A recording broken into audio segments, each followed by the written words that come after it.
Oke, assalamualaikum warahmatullahi wabarakatuh. Ketemu lagi dengan saya Mr. Sodik pada tanggal 20 Maret 2021. Pada kesempatan pagi ini saya akan menjelaskan tentang noun phrase. Noun phrase ini salah satu dari macam-macam frase dalam bahasa Inggris. Ingat bahwa pengertian dari noun phrase itu adalah rangkaian kata atau susunan beberapa kata yang memiliki makna dan intinya menjelaskan kata bendanya. Kita lihat contoh di sini ya.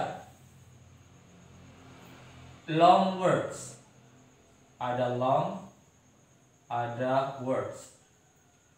Terus ada the new student, ada the new students. Ada ini my first amazing Italian car. Ya, my first amazing Italian car. Terus ada the president of Indonesia. Terus ada the importance of learning a new language. Terus ada Darmadi's brother, ada today's lesson, ada the waiting room, ada book dengan store, ada English book, ada my book, ada the table of living room. Nah, jadi noun phrase itu bisa dibikin dengan cara menambahkan sifat di depannya baru kata bendanya. Contohnya seperti mana? Contohnya seperti ini. Long words, yaitu kata-kata yang panjang, kata-kata yang panjang. Terus bisa noun plus noun, contohnya seperti ini. Book store, toko buku. Atau ini English book, ya, English book. Kalau yang adjective plus noun seperti ini juga the new students, my first amazing Italian car, ya. Terus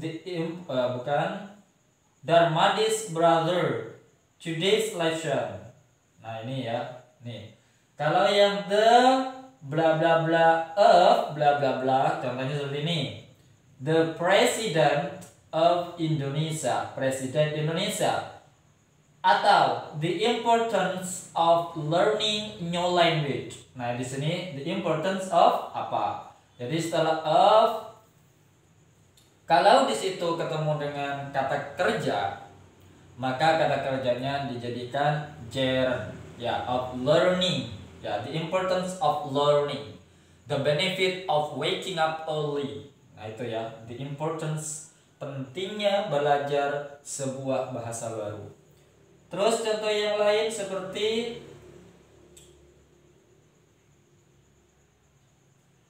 the table of living room, the table of living room. Nah, itu namanya noun phrase. Sekarang kita artikan ya. Long words are difficult to pronounce. Nah, jadi noun phrase ini sama halnya dengan noun biasa.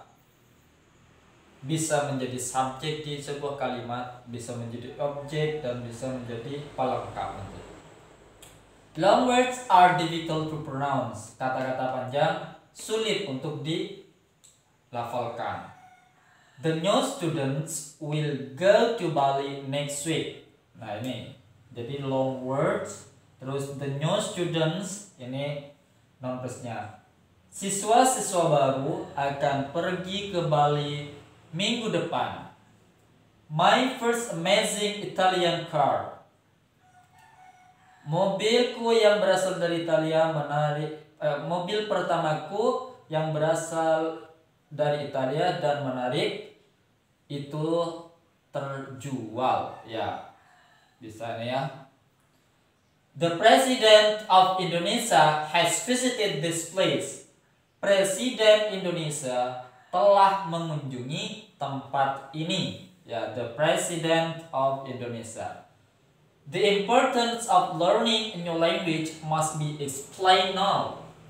Pentingnya belajar atau mempelajari sebuah bahasa baru harus dijelaskan sekarang. Darmadi's brother will study English next month.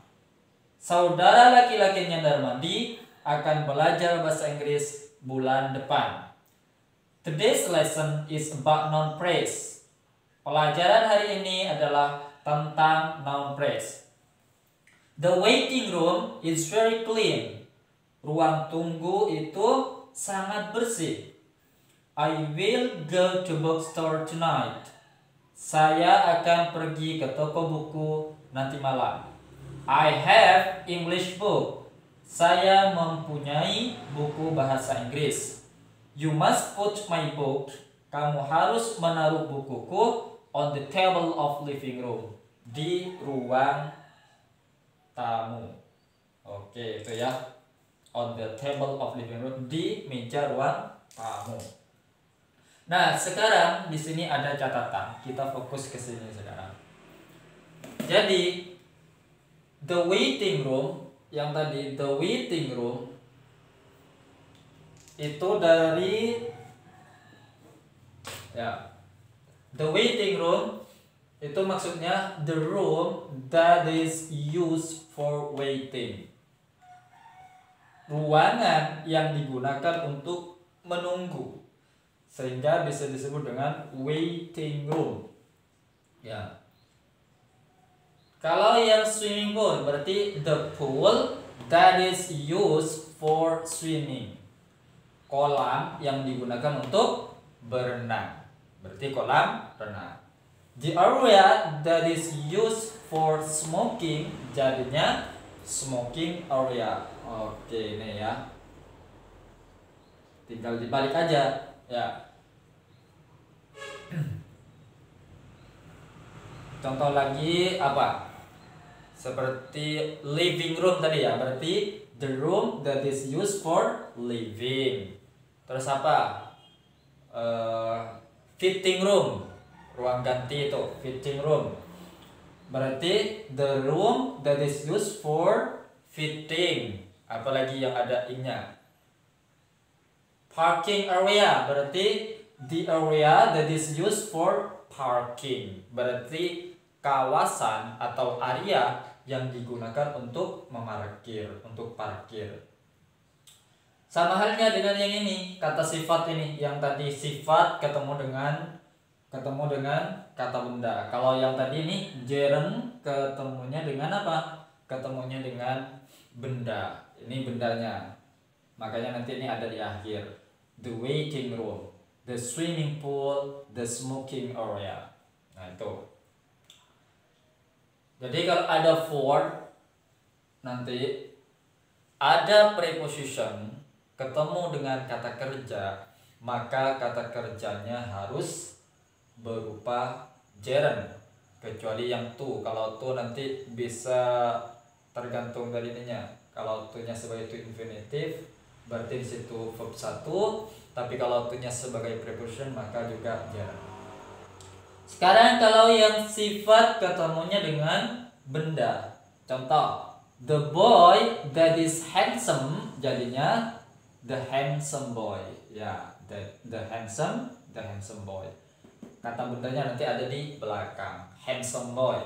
The word that are long, kata-kata yang panjang berarti disebutnya dengan the long words. The show that is amazing berarti apa? Amazing, ya, amazing show. Ini sifatnya, ya. Sifatnya ditaruh di depan. Oke, kita jadikan sekarang jadinya waiting room yang atas, waiting room. Terus bawahnya berarti swimming pool, ya, swimming pool. Terus yang ininya smoking area, smoking area. Terus ininya handsome boy, ya, handsome boy. Terus ininya long words. Terus ini amazing show. Ya, amazing show. Ya.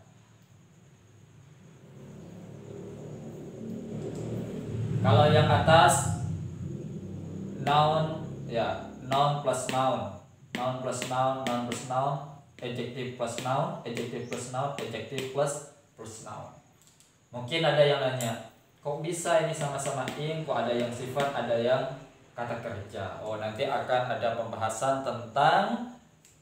Nah, jadi kalau ada verb ketemu dengan ing, nama lainnya adalah present participle. Namanya apa? Present participle.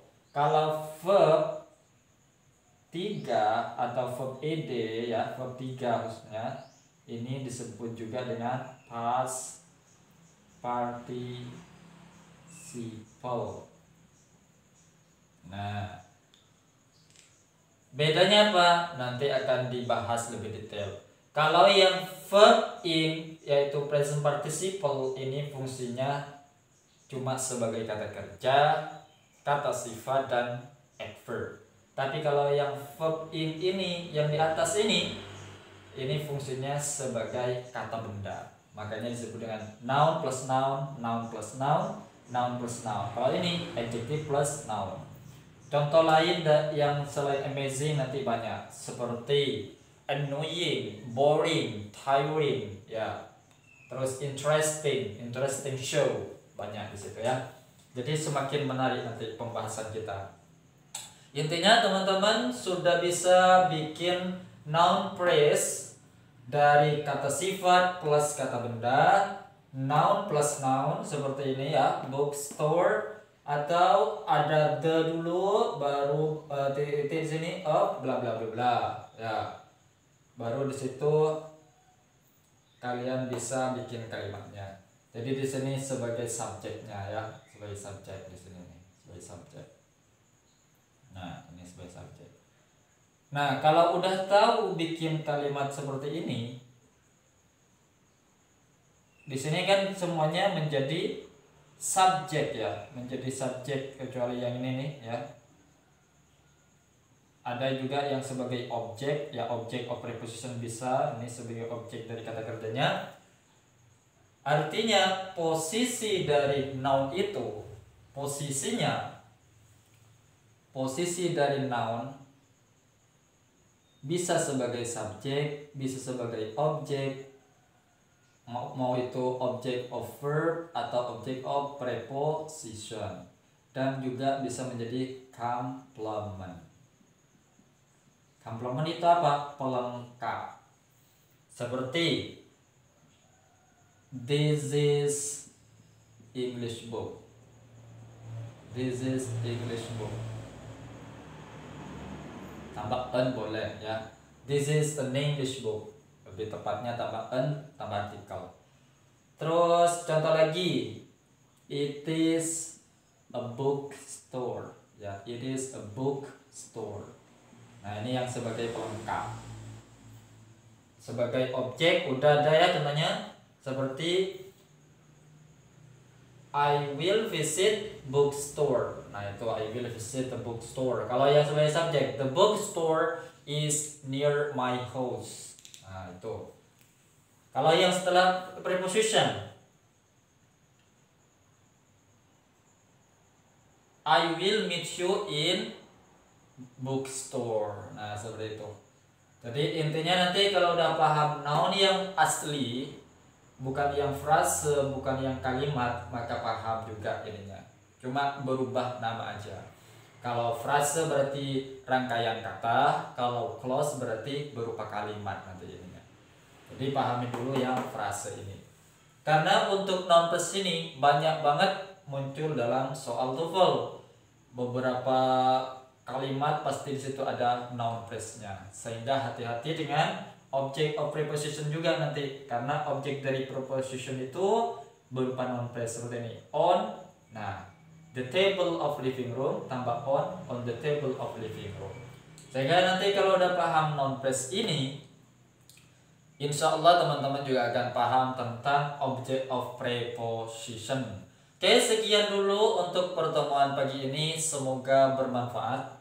Jangan lupa dukung terus channel ini dengan cara like, comment, subscribe, dan share ke teman-temannya supaya apa yang saya jelaskan pagi ini menyebar ke seluruh dunia.